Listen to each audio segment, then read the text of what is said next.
Bonjour à tous et bienvenue sur Atypique Lab, le laboratoire qui cherche, sème, récolte d'autres regards sur l'orientation et l'évolution professionnelle.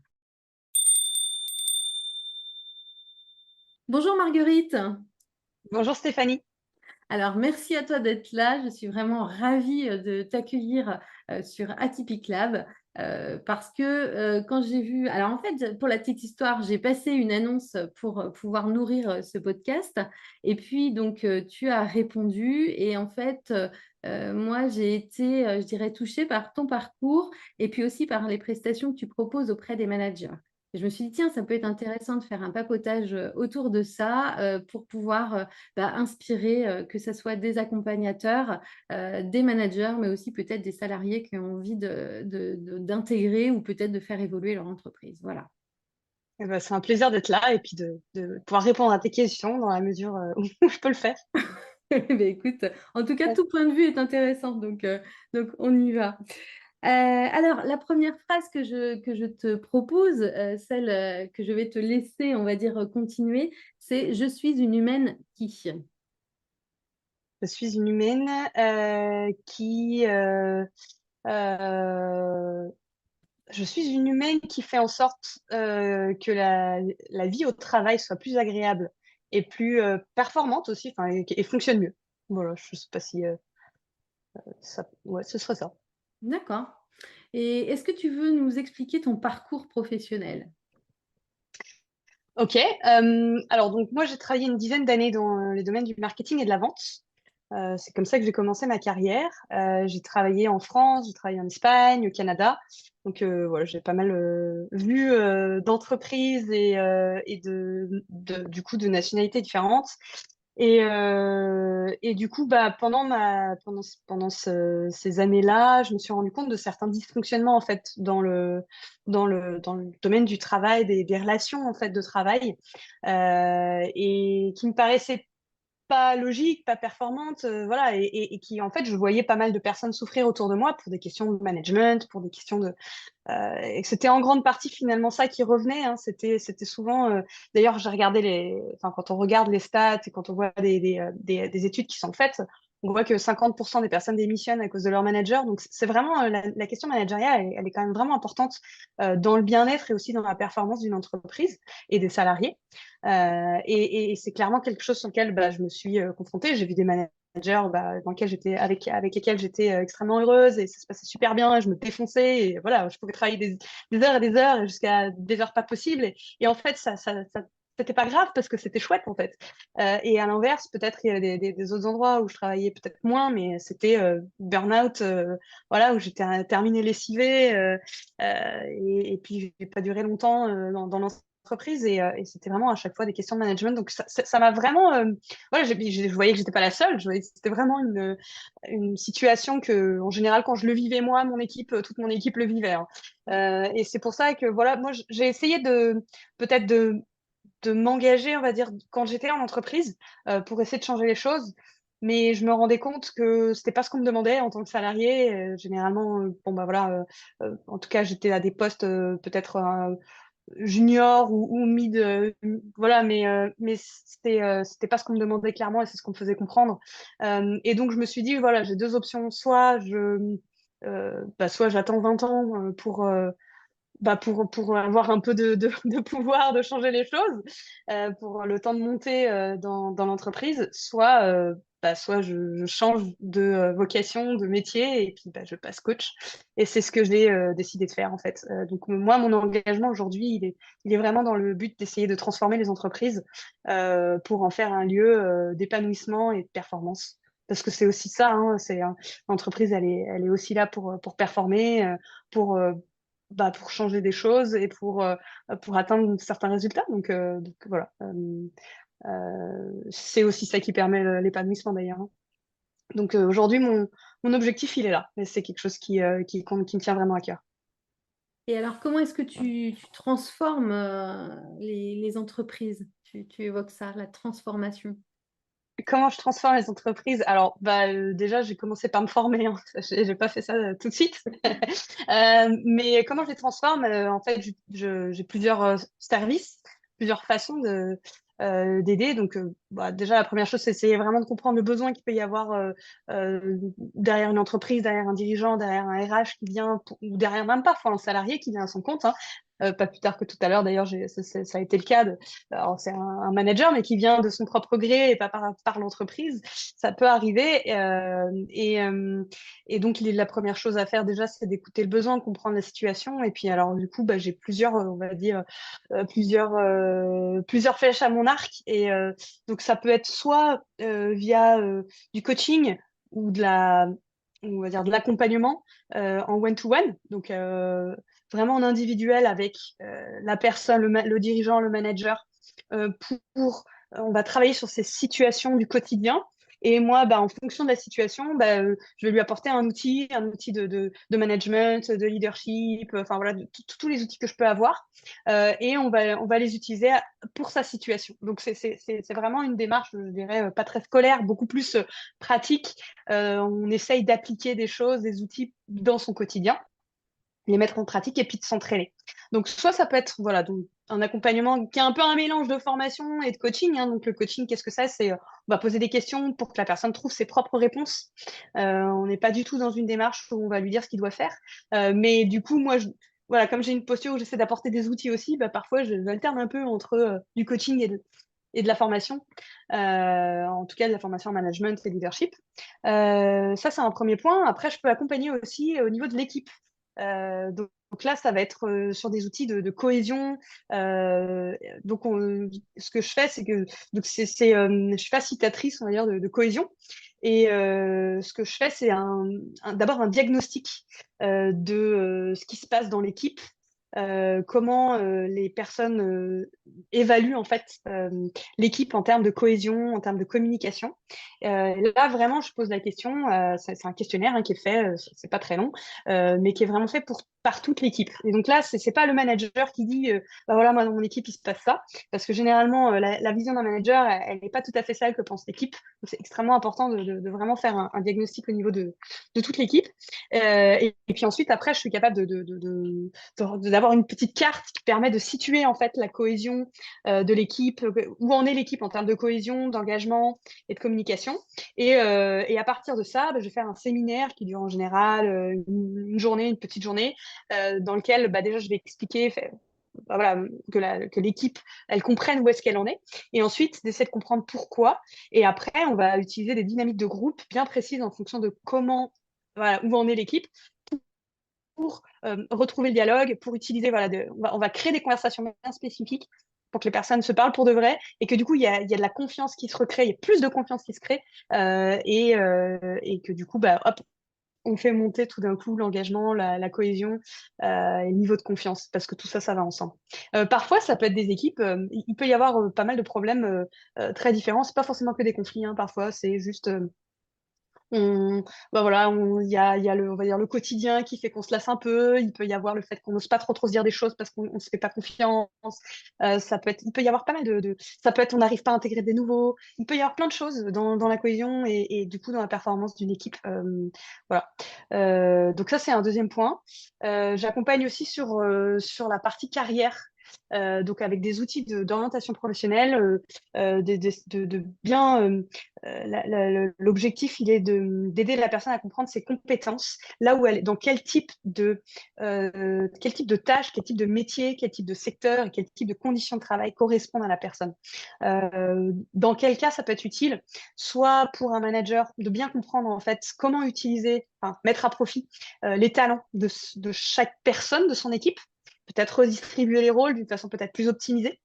Euh, Aussi peut-être dans une dynamique un peu de recrutement en disant voilà, j'ai tel talent dans mon équipe, peut-être qu'il va falloir que j'aille recruter ces talents-là pour être plus complémentaires, ou encore plus dans une démarche de changement, soit pour un dirigeant, un manager, soit pour un salarié qui souhaite changer en fait parce qu'il se sent pas peut-être à sa place, qu'il y a un manque de sens, des choses comme ça, et donc d'aider la personne à comprendre ce qui se passe.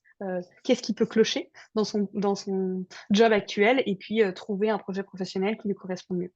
Voilà. Et j'ai été très surprise, c'est ce qu'on se disait tout à l'heure, de constater qu'en fait, cette quête de sens, ce problème de désalignement, il ne concerne pas que les salariés, C'est aussi une problématique très fréquente chez des dirigeants, chez des chefs d'entreprise.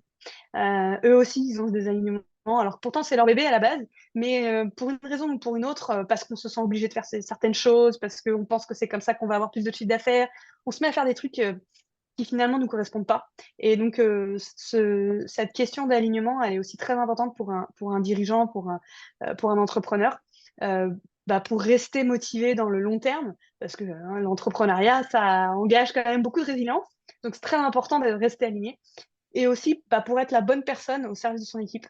Donc, c'est important d'être aligné et de mettre aussi ses compétences, enfin, d'être bien sûr qu'on utilise bien ses compétences au service de son entreprise. Ah, c'est top, il y a Voilà, vraiment grosso modo. plein de choses dans ce que tu as dit là, que je vais essayer de reprendre les unes après les autres. Tu as évoqué au tout début, en fait, les managers qui viennent te voir, je dirais spontanément, en tout cas de leur propre chef.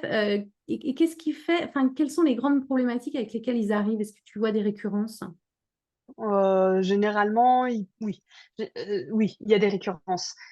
Souvent, c'est euh, pour une question de posture managériale. J'arrive pas à faire comprendre à mon équipe X, voilà, j'arrive pas, alors ils sont pas motivés, ils font pas les choses comme moi je veux. Enfin, généralement, un peu de ça.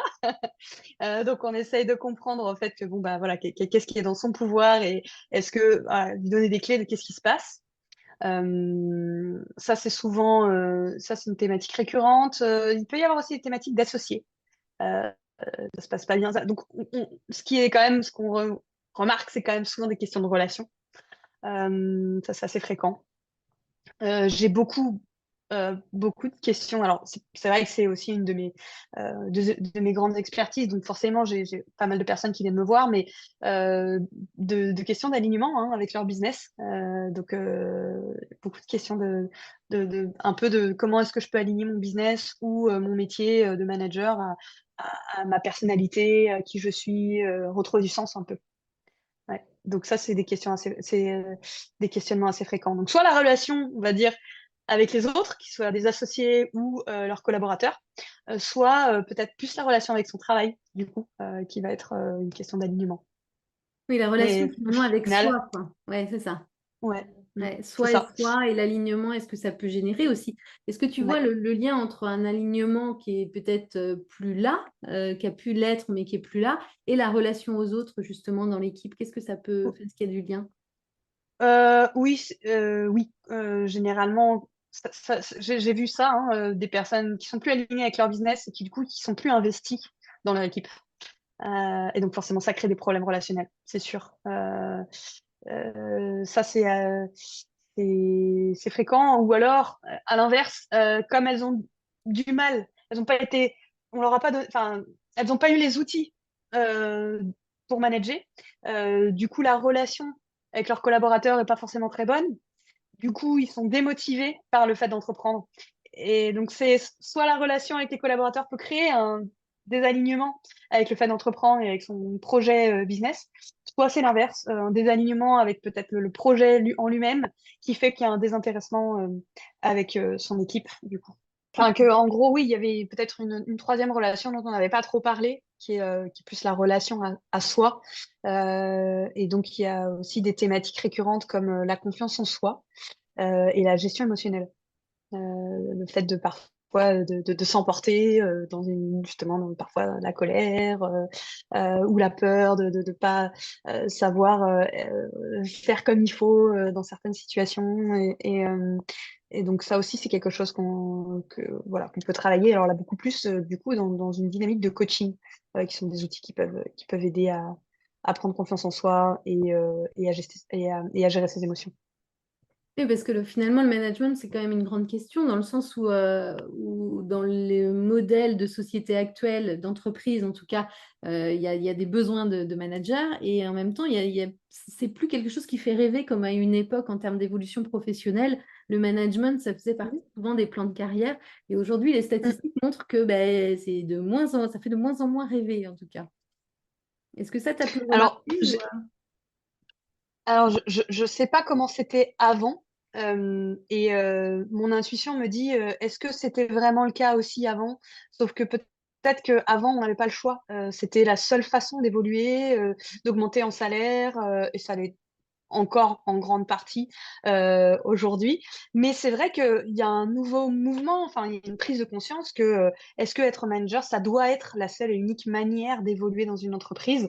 Je pense qu'il y a une prise de conscience là-dessus aujourd'hui, qui est pour moi une très bonne nouvelle. Euh, et et j'ai des exemples d'entreprises, même de grosses entreprises, qui choisissent de créer un plan de carrière, soit expert, soit manager. Et je trouve que c'est une très très très bonne nouvelle. Et je pense que c'est plus ça, à mon avis, peut-être qu'avant il n'y avait pas le choix et qu'aujourd'hui on a peut-être un petit peu plus le choix et en tout cas une prise de conscience et on se dit bah et si on pouvait faire différemment. Je pense qu'elle est là la différence aujourd'hui. Oui, et que peut-être aussi qu'avant, le management était peut-être lié au pouvoir Mm.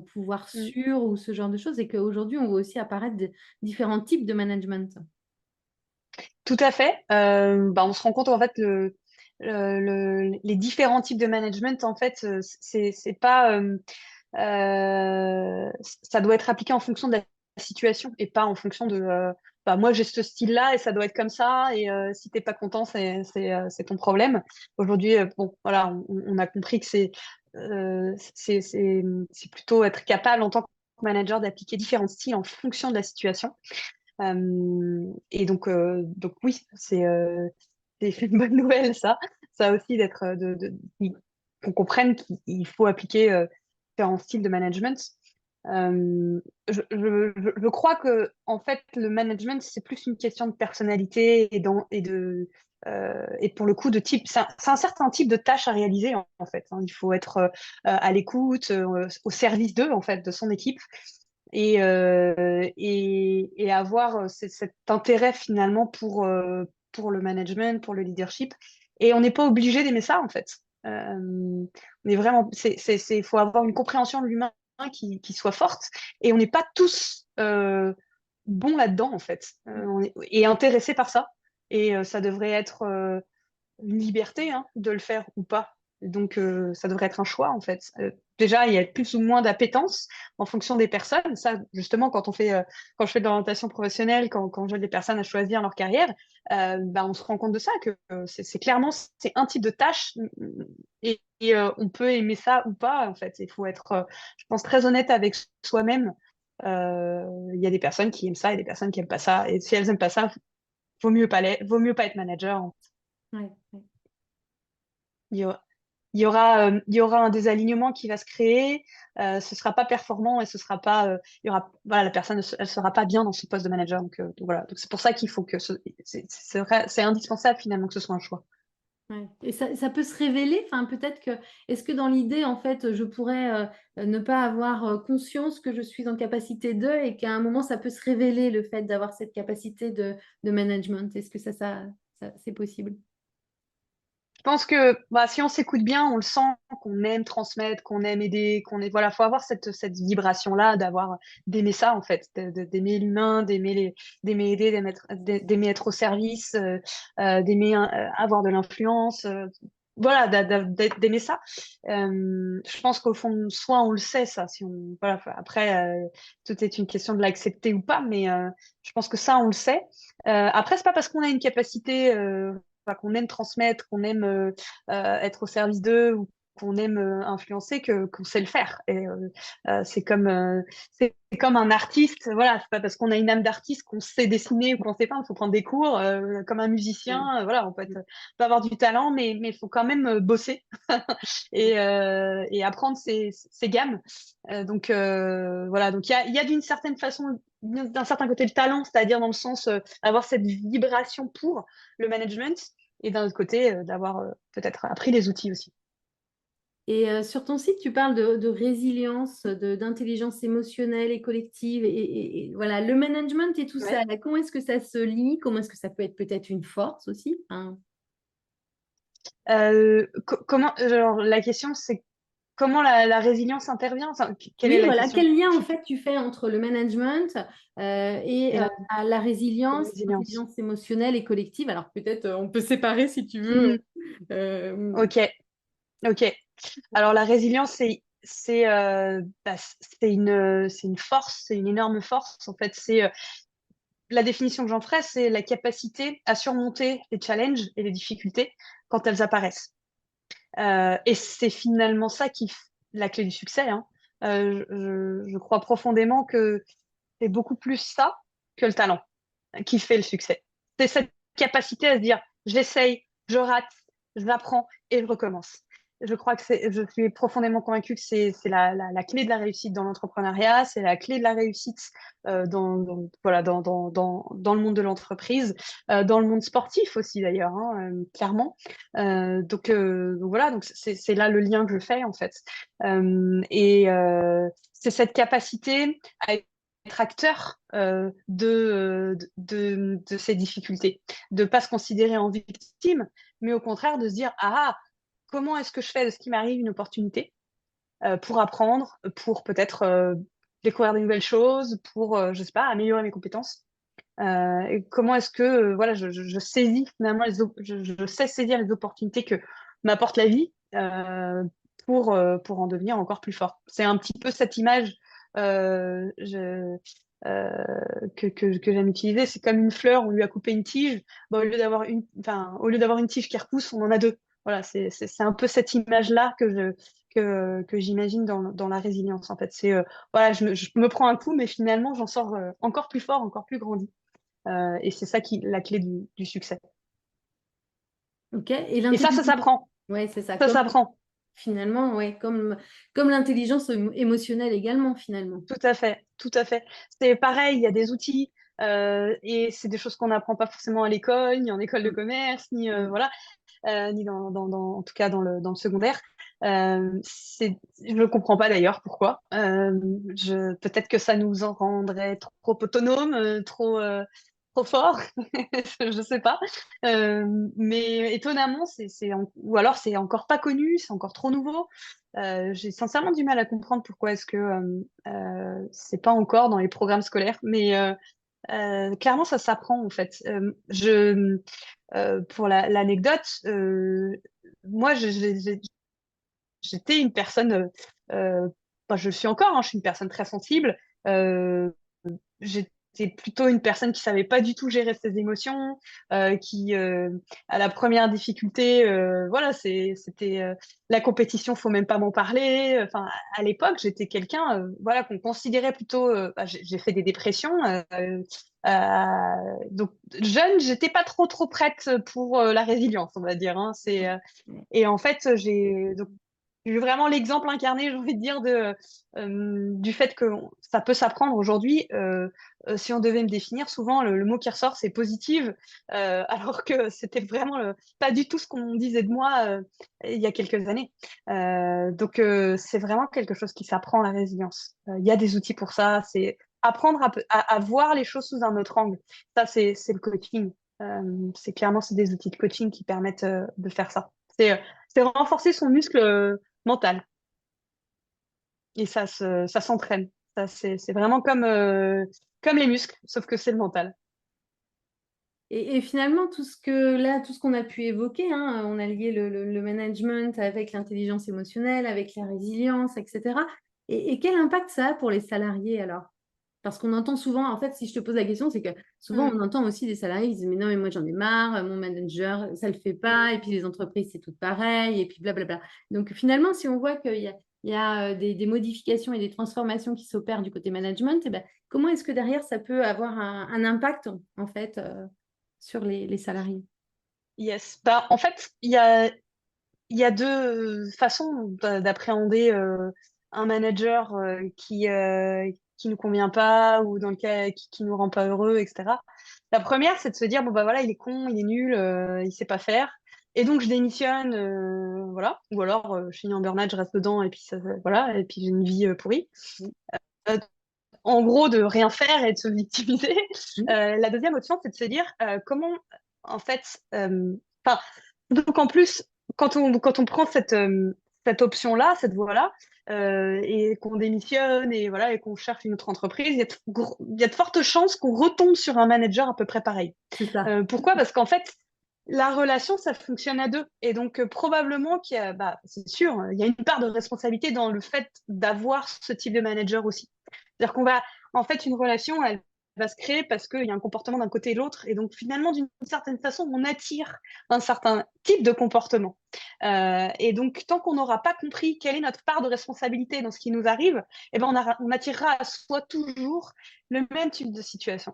Et donc, c'est pour ça que finalement, la deuxième option, c'est de se dire, OK, comment est-ce que je peux faire de ce manager-là qui m'embête, qui fait en sorte que je sois pas bien au travail, comment je peux en faire une opportunité pour comprendre ce qui se passe en moi à chaque fois que j'ai ce type de relation. Voilà, comment est-ce que ça peut être une opportunité pour moi pour justement grandir, être capable de gérer en fait finalement ce type de situation, de la sorte que en fait bah, elle ne m'atteigne plus, de sorte qu'elle me fasse grandir. Voilà. Donc, je pense que l'intérêt de la résilience aussi en tant que salarié, elle est peut-être là. Elle est finalement de faire en sorte que ce manager, ce soit peut-être la personne qui va nous faire le plus grandir. Et c'est intéressant finalement de se dire que, ben, en fait, quelle que soit la mission qu'on énergise dans une entreprise, hein, que ce soit une mission Mm, de management ou pas, ben, que finalement, on peut vivre à chaque fois les choses de la même manière, hein. C'est-à-dire qu'on a un mm, salarié qui nous embête ou un manager qui nous embête mm. et que ben, ce n'est pas Oui, toujours la démission ou autre qui va solutionner, mais qu'effectivement, oui, ça demande une remise en question à chaque fois personnelle pour pouvoir ouais, derrière faire évoluer. Et en même temps, c'est top, je me dis, parce que ça veut dire on a toujours un pouvoir d'action et qu'on peut toujours faire bouger ouais. les choses finalement. Ouais. Si j'ai un exemple, moi, bah, c'est justement pour un petit peu parler d'un exemple concret. Moi, j'avais tendance à être un petit peu la personne bonne élève, qui a toujours peur du regard des autres, qui veut faire les choses bien, qui était toujours un petit peu dans l'approbation du manager, hein. Et puis, dès qu'un manager n'était pas content, c'était le stress total, etc. Et donc, bah, qu'est-ce que j'attirais à moi? J'attirais tout le temps des managers qui m'en demandaient plus et plus et plus. Je tombais en burn-out parce que j'avais tout le temps un peu ce manager qu'en profitait, mais parce que je créais ça aussi.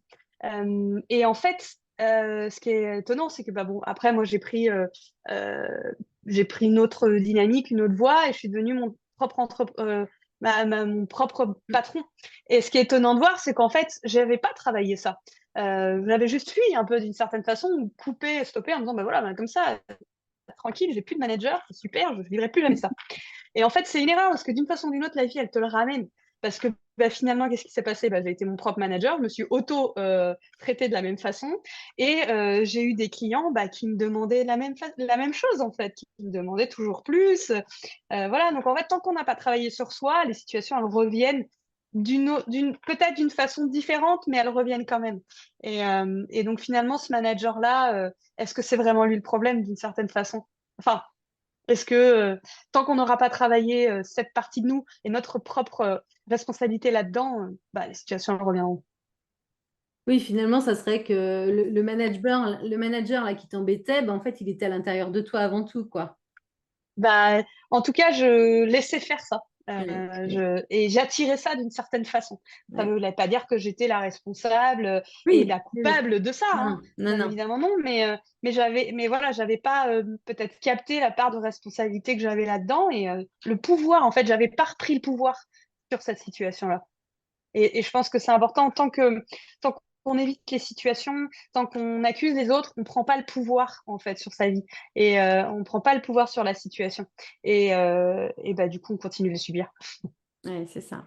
Et finalement, l'intelligence collective, ben, elle vient pas que du manager, parce que souvent, on peut avoir aussi cette image de dire, ben non, mais c'est de la responsabilité de l'entreprise, du chef d'entreprise, du manager, peu importe, et ça vient pas de moi en tant que salarié. Et en fait, si, finalement, l'intelligence collective, elle est justement collective, quoi. Bah, c'est sûr, la responsabilité de l'entreprise, elle est de créer des conditions de travail favorables au bien-être et à la performance au travail. Mais c'est tout, ça s'arrête là en fait. Elle n'est pas responsable de ton bonheur, elle n'est pas responsable de ta propre performance, elle est juste responsable de mettre les conditions de travail, mais c'est tout. Et des conditions de travail, ce sera jamais suffisant pour que tu sois réellement heureuse. Il y a la responsabilité de chacun aussi de voir les choses d'une façon qui nous convienne. Il y a de ça, et de travailler sur soi pour être bien et pour être performant, c'est sûr. Et après, de travailler en équipe aussi. Il y a la relation avec soi-même, la relation avec l'équipe, la relation avec l'entreprise. Mm. Ok, merci, merci à toi Marguerite. Est-ce qu'il y a des choses que tu souhaites ajouter sur cette thématique? Euh, je sais pas, pas spécialement. Je sais pas quel. Ouais. Oui, On pourrait en parler, on pourrait en parler des heures, hein, ouais, mais c'est ça. Oui. Est-ce que tu as une conclusion? est-ce que j'ai une conclusion? Oui, j'aurais peut-être tendance à dire c'est important de se prendre en main, c'est important de reprendre le pouvoir sur voilà, si on sent qu'il y a un désalignement, c'est important dans un aspect de sa vie de reprendre le pouvoir dessus en travaillant sur quelle partie euh, quelle est quelle responsabilité j'ai là-dedans. Et c'est ça qui va nous redonner du pouvoir. Je pense que c'est important de le prendre en compte. Et même en tant que manager, si on nous a pas peut-être donné les outils si l'entreprise n'est pas capable de nous donner des outils de management, il y a quand même toujours des solutions. Voilà, et je pense que c'est pareil, une responsabilité aussi. Euh, une dernière chose que je pourrais dire, c'est que si on ne prend pas en compte l'humain, euh, finalement, une entreprise, c'est qu'une somme de personnes qui s'unissent pour un objectif commun.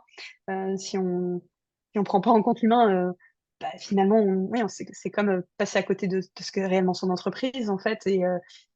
Ouais, je pense que la performance et le, la performance, elle est intimement liée à l'humain.